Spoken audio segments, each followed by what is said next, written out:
Halo teman-teman, apa kabar semuanya? Saya harap kalian dalam keadaan sehat semua. Pada video ini saya akan membacakan buku yang berjudul Goodbye Things Hidup Minimalis ala Orang Jepang oleh Fumio Sasaki, bagian ketiga, part 3. Selamat mendengarkan. 23. Tidak perlu mencoba cara-cara kreatif saat hendak membuang barang. Saat tiba waktunya berpisah dengan sesuatu, kita biasanya mendadak menjadi kreatif. Contohnya, kita bisa berhenti bekerja dan berkata, "Stoples kue ini memang kelihatannya tak berguna, tapi tunggu, bagaimana kalau dipakai saja sebagai wadah obat? Tas tangan ini sudah lusuh dan sudah waktunya dibuang, tapi masih bisa dipakai untuk menyimpan kantong plastik. Botol parfum ini memang cantik, tapi sudah saatnya dikeluarkan.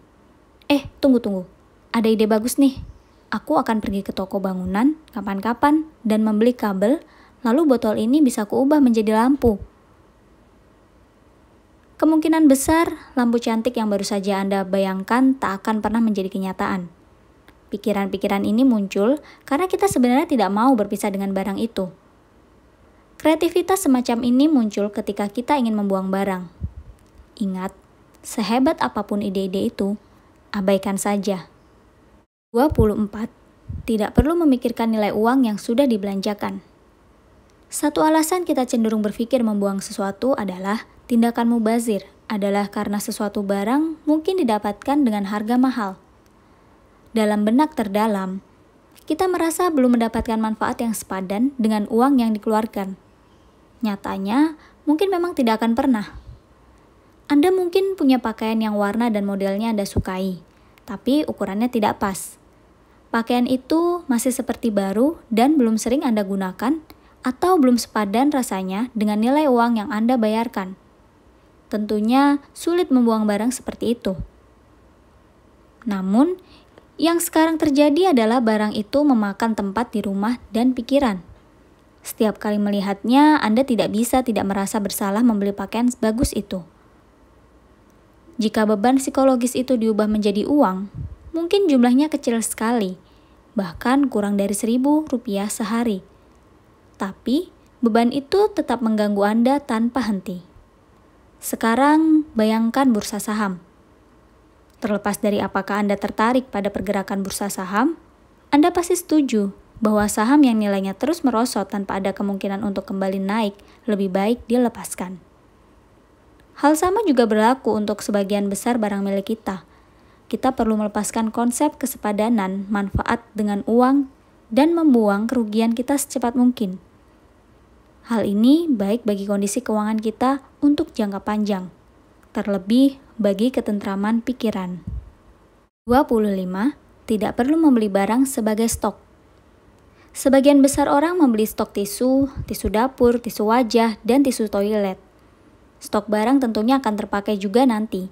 Kita tidak perlu pergi ke toko untuk membeli yang baru. Lagi pula, kadang lebih hemat membeli dalam jumlah besar. Barang-barang ini adalah keperluan sehari-hari dan pasti digunakan, bukan? Namun, coba bayangkan ruang yang habis oleh benda-benda itu. Semakin besar ruang yang kita berikan, semakin bertambah benda-benda itu, hingga akhirnya kita bahkan tak tahu sudah berapa banyak barang yang dibeli dan disimpan sebagai stok. Katakanlah kita mampir di apotik dalam perjalanan pulang dari kantor dan melihat ada obral pembersih telinga. Ada cotton bud tidak ya di rumah? Oh, hari ini sedang diskon. Tidak apa-apa deh membeli beberapa kotak. Begitulah kita berkata pada diri sendiri. Setelah itu kita pulang dan terkejut karena mendapati kita bisa membuka apotek sendiri dengan stok cotton bud yang ada di rumah. Saran saya, mulailah menyimpan hanya satu stok ekstra di rumah dan jangan ditambah atau diisi kembali. Jika habis, pergilah membeli satu pak lagi, cukup satu. Membeli berpak-pak barang hanya untuk diri sendiri sebetulnya egois, apalagi dalam keadaan darurat. Mari berhenti menyimpan stok barang sekarang juga. 26. Merasa bahagia membantu kita agar tetap fokus.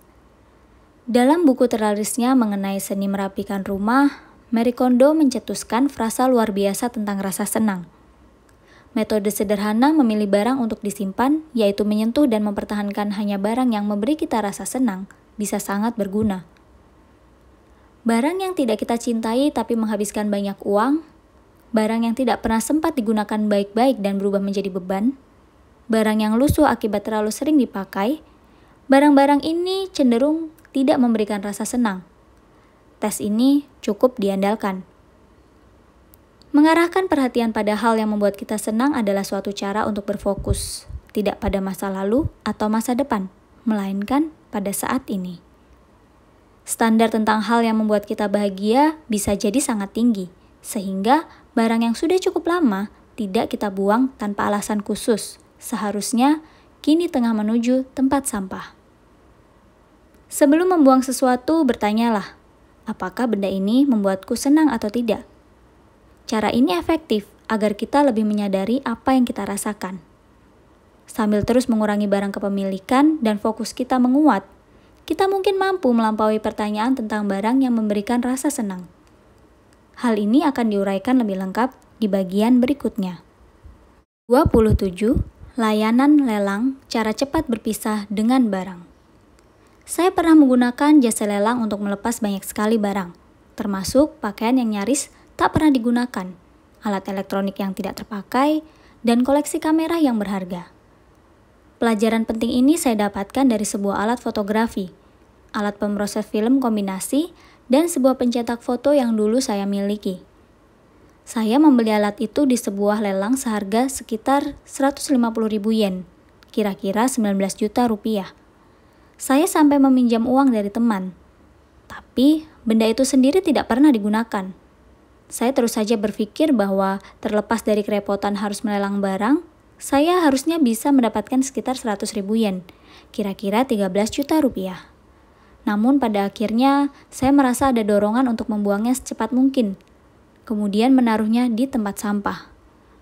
Bukannya mendapatkan uang, setelah begitu lama mempertahankan alat cetak itu, yang terjadi adalah saya malah harus membayar lagi untuk menyingkirkannya.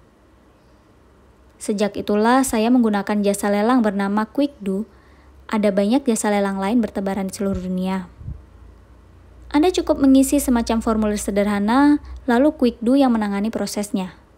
Jasa ini mengenakan biaya tertentu, tapi Anda tidak perlu repot memikirkan kemana harus menjual dan mengirim. Dengan layanan yang sangat praktis ini, barang bisa dengan cepat disingkirkan, sementara Anda duduk tenang menikmati proses lelang. 28. Metode lelang sebagai cara untuk sekali lagi melihat barang kita. Saya berhasil membuang cukup banyak barang melalui jasa lelang lokal. Situs lelang pun ada, misalnya Yahoo Auctions, tapi sedikit merepotkan. Setiap barang harus difoto, diberi informasi produk, dan dikirimkan kepada pembeli. Menurut Kouta Ito, yang sempat saya singgung di bagian awal buku, proses yang lebih repot ini justru menjadikan lelang sebagai cara terbaik untuk berpisah dari barang yang kita miliki. Kouta dulu hidup dikelilingi bermacam-macam alat musik dan aksesorinya, yang lalu ia lepaskan melalui lelang. Ia menyarankan lelang karena proses menyiapkan foto dan mengisi deskripsi barang memberi kita satu kesempatan terakhir untuk mengulang kembali perasaan yang timbul saat dulu membeli barang itu. Selain itu, kita juga berkesempatan memikirkan alasan mengapa setiap benda tak lagi dibutuhkan.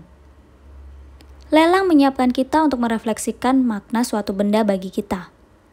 Kata Kouta, sepanjang proses inilah ia berjanji tidak akan pernah lagi membeli barang yang tak ia perlukan. Melepas barang-barangnya melalui lelang telah mengizinkannya untuk melangkah maju. 29. Gunakan layanan antarjemput untuk membuang barang. Mengemas dan mengirim barang yang berhasil dilelang bisa jadi merepotkan. Namun, ada cara yang lebih mudah.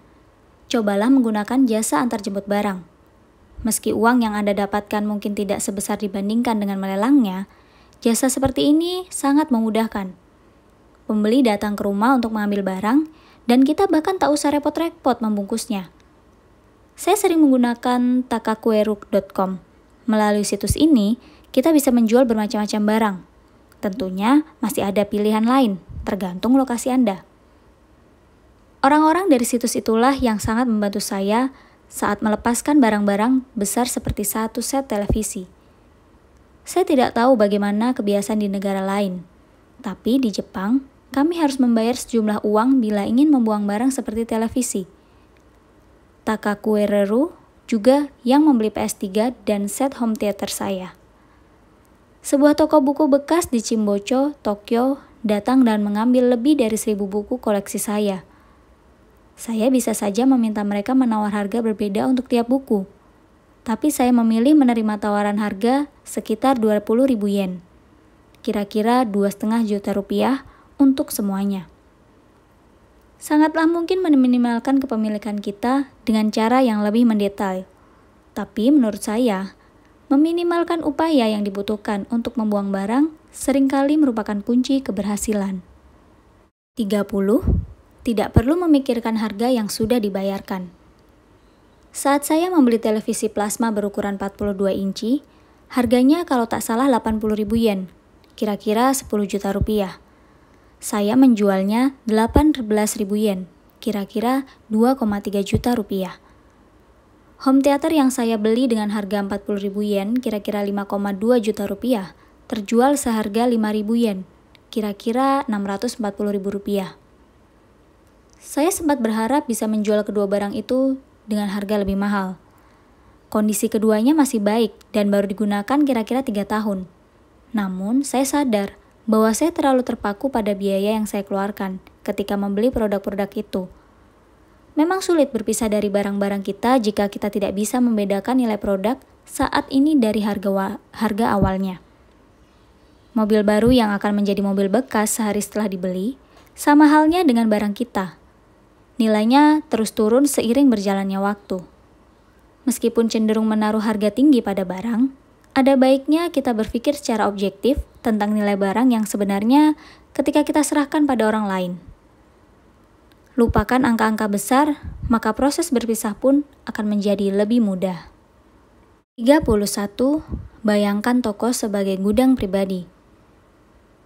Penulis Daisuke Yosumi pernah menyatakan bahwa kita sebaiknya menganggap toko sebagai gudang pribadi. Semua toko yang Anda mengeluarkan biaya sewa yang besar agar segala macam barang bisa disimpan dan ditawarkan pada konsumen. Barang di toko juga dijaga dengan baik. Sementara itu, berbagai minimarket menyambut kita sepanjang waktu. Menurut Yosumi, kita tidak boleh melihat tempat-tempat ini sebagai toko untuk membeli barang, melainkan gudang tempat kita mengambil sesuatu setiap kali ada yang dibutuhkan. Tidak perlu membangun gudang sendiri di rumah atau mengisi penuh-penuh ruang penyimpanan dengan berbagai macam benda sampai merasa kewalahan. Dan menyewa tempat terpisah jelas membuang-buang uang. Di Jepang, dan saya yakin juga terjadi di tempat-tempat lain, ada berbagai rupa toko. Toko-toko itu selalu menyambut, selalu menawarkan benda-benda luar biasa. Ada banyak gudang seperti ini di sekitar rumah kita. Berisi orang-orang yang menanti kita, memberi salam sambil tersenyum. Toko-toko daring pun sama-sama gudang yang sangat besar. Dengan begitu, banyak gudang yang sudah ada. Untuk apa kita membuat satu gudang lagi di rumah? 32. Kota sebagai ruang pribadi. Saya mengerti keinginan seseorang untuk memiliki sofa besar dan nyaman di tengah-tengah ruang keluarga yang lapang dan menyenangkan. Saya juga tidak akan menolaknya. Tapi menurut saya, sofa dan ruangan itu tidak harus berada di rumah kita. Ruang keluarga versi saya adalah kedai makan dekat rumah dengan sofa yang selalu empuk dan menggoda, bersih dan rapi pula. Tempat saya dapat duduk dan bersantai selama mungkin. Ada pula kedai kopi langganan yang tidak pernah protes meski saya duduk berjam-jam, mengobrol dengan teman sambil menyesap kopi yang baru diseduh. Saya sama sekali bukan penyendiri. Saya senang mengajak teman datang untuk bersantap atau menyiapkan sajian pesta.